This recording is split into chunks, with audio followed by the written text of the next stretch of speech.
नमस्कार सभी को, योगा डिक्शनरी में एक बार फिर से स्वागत है आपका। और आज का हमारा वर्ड है प्रमाण। प्रमाण का मतलब है एक प्रूफ, एक एविडेंस, एक सबूत। अब प्रमाण वृत्ति 3 प्रकार की होती है। पहली जो होती है वो प्रत्यक्ष प्रमाण, दूसरा है अनुमान और तीसरा आगम।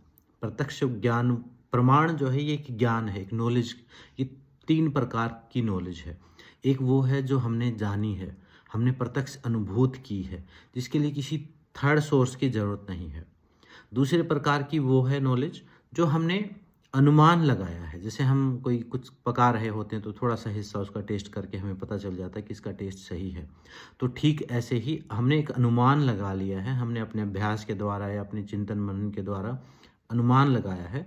वो भी एक प्रकार का थोड़ा सा एक्सपीरियंस करके बाकी एक्सपीरियंस के बारे में भी अनुमान लगाया जा सकता है।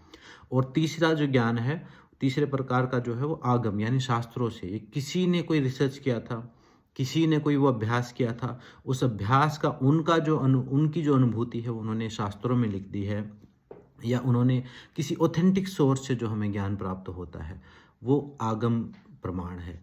अब ये 3 प्रकार का जो ज्ञान है ये हमें आगे बढ़ाने में भी हेल्प करता है। ये वाली वृत्ति जो है हमें आगे बढ़ाने में हेल्प करती है। जैसे मान लो, अब महर्षि पतंजलि ने जो ज्ञान दिया, महर्षि पतंजलि ने जो पतंजलि योग सूत्र में जो ज्ञान दिया है वो भी एक प्रकार का आगम प्रमाण है। उसका हम उस वृत्ति की सहायता से हम आगे बढ़ रहे हैं। और ऐसे ही जब हम ध्यान कर रहे हैं, मान लो आप कुछ दिन अभ्यास कर रहे हैं, उससे आपको अच्छा लग रहा है, तो अनुभूति अनुमान आपने लगा लिया कि अब अच्छा लग रहा है, तो मतलब मैं सही मार्ग पर हूँ। वो वृत्ति आपको हेल्प कर रही है। और प्रत्यक्ष अनुभूत कर लेते हैं तो उसमें तो फिर किसी वाद विवाद की, किसी संशय की जगह ही नहीं रहती। तो ये वृत्ति आपको हेल्प कर सकती है। लेकिन कहीं कहीं पर ये माइंड की ये वृत्ति बीच में भी आ सकती है। कहाँ पर बीच में आ सकती है? जब अभ्यास कर रहे हो, आप जब ध्यान का अभ्यास कर रहे हो, तो इस वृत्ति को भी हमें शांत करना पड़ेगा। मतलब हमारा जो जाना गया ज्ञान है, इंफॉर्मेशन है, हमारे लगाए गए अनुमान है, अगर हम उस चीज़ में इन्वॉल्व हो जाएंगे तो ध्यान की उस प्रक्रिया में डिस्टर्बेंस भी पैदा कर सकती है ये वृत्ति।